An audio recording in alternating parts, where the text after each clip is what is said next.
Engineer ইশরাককে mayor হিসেবে দায়িত্ব বুঝিয়ে দেওয়ার দাবিতে আপনারা দেখছেন ঢাকা দক্ষিণ সিটির অনেকে এখানে অবস্থান করছেন। নগর ভবনের ঠিক সামনে মেয়র ইশরাক হোসেন সমর্থকরা যারা রয়েছেন তারা এখানে অবস্থান করছেন এবং কিছুক্ষণ আগে তারা একটি মিছিল করেছেন। সেই মিছিলটি ইতিমধ্যে 0 পয়েন্ট হয়ে প্রেস ক্লাব হয়ে শিক্ষা চত্বর হয়ে আবারও নগর ভবনের সামনে আসেন এবং তাদের যে দাবি রয়েছে মেয়র ইশরাক হোসেনকে দক্ষিণ সিটির মেয়র হিসেবে ঘোষণা করতে হবে এবং সেই দায়িত্ব বুঝিয়ে দিতে হবে।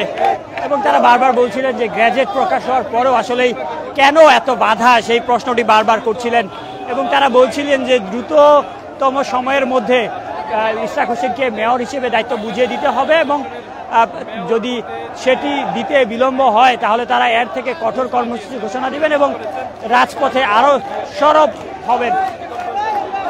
আমরা বেশ কিছুদিন থেকে দেখছিলাম এই নগর ভবনের সামনে ইশরাক হোসেনের সমর্থকরা তারা অবস্থান করছিলেন, বিভিন্ন স্লোগান দিচ্ছিলেন, মেয়র হিসেবে ইশরাক হোসেনকে দায়িত্ব বুঝিয়ে দেওয়ার জন্য বারবার দাবি জানাচ্ছিলেন।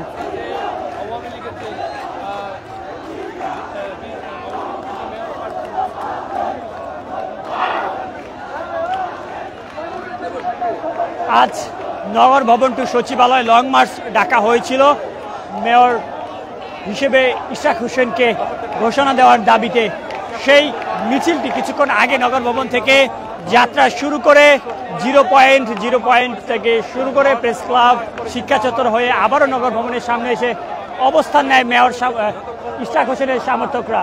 তবে তারা বারবার বলছিলেন যে যতক্ষণ না পর্যন্ত ইশরাক হোসেনকে মেয়র হিসেবে ঘোষণা দেওয়া হচ্ছে বা শপথ বাক্য পাঠ করানো হচ্ছে, দায়িত্ব বুঝিয়ে দেওয়া না হচ্ছে, ততক্ষণ পর্যন্ত তারা রাজপথেই সরব থাকবেন এবং প্রয়োজনে কঠোর কর্মসূচি ঘোষণা দেবেন, এমনটি বারবার হুঁশিয়ার করে দিচ্ছেন। প্রিয় দর্শক, যে জায়গা থেকে দেখছেন অবশ্যই কমেন্টের মাধ্যমে জানাবেন।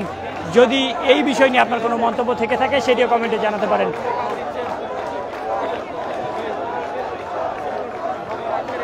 সকাল থেকে আমরা দেখছিলাম যে নগর ভবনের ঠিক সামনে ইশরাক হোসেনের সমর্থকরা তারা এসে অবস্থান করছিলেন এবং তারা বিভিন্ন স্লোগান দিচ্ছিলেন। ঢাকা দক্ষিণ সিটির মেয়র হিসেবে ইশরাক হোসেনকে দ্রুততম সময়ের মধ্যে দায়িত্ব বুঝিয়ে দেওয়ার দাবিতে তারা এই অবস্থান করছিলেন, অবস্থান কর্মসূচি করছিলেন। তারা একটি বিক্ষোভ মিছিল করেছে, যেটি আমরা লক্ষ্য করেছি।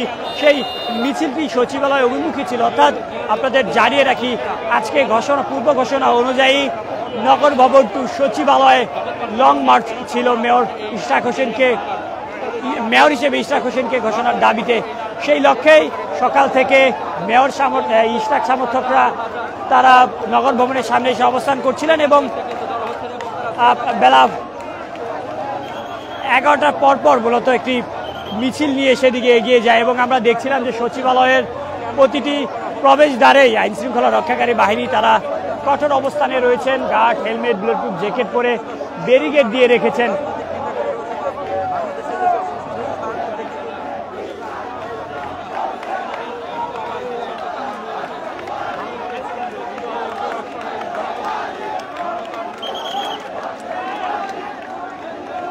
নগর ভবনের সামনে ঠিক এভাবেই বসে অবস্থান করছেন ইশরাক সমর্থকরা।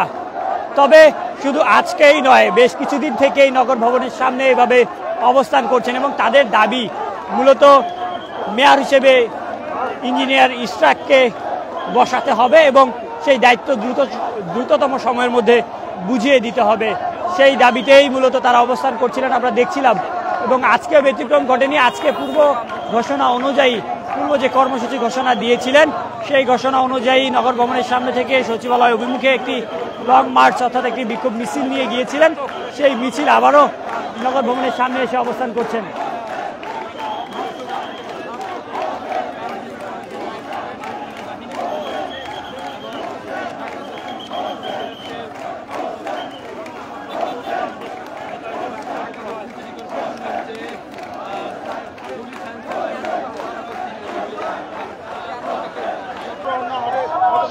মেয়র হিসেবে ইশরাক হোসেনকে দায়িত্ব বুঝিয়ে দেওয়ার দাবিতেই মূলত ইশরাক হোসেনের সমর্থকরা বেশ কিছুদিন থেকে নগর ভবনের সামনে অবস্থান করছিলেন। আজকেও তার ব্যতিক্রম ঘটেনি।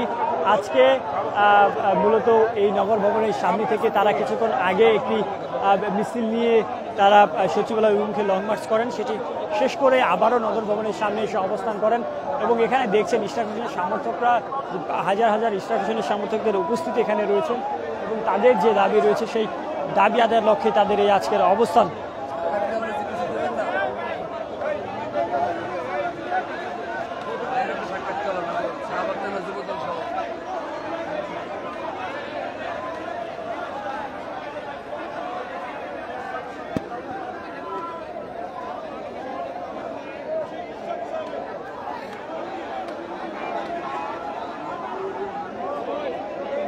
দর্শক দেখছেন হাজার হাজার ইশরাক সমর্থকরা তারা নগর ভবনের সামনে এসে অবস্থান করছেন। তাদের দাবি ইশরাক হোসেনকে মেয়র হিসেবে দ্রুততম সময়ের মধ্যে শপথ বাক্য পাঠ করাতে হবে এবং যদি তা না হয় কঠোর কর্মসূচি ঘোষণা দিতে বাধ্য হবে। এবং আজকে সচিবালয় অভিমুখে একটি বিক্ষোভ মিছিল আমরা দেখেছি, একটি বিক্ষোভ মিছিল করেছিল তারা।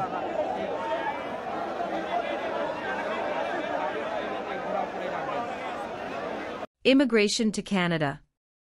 We provide the best quality service and solution for Canada immigration.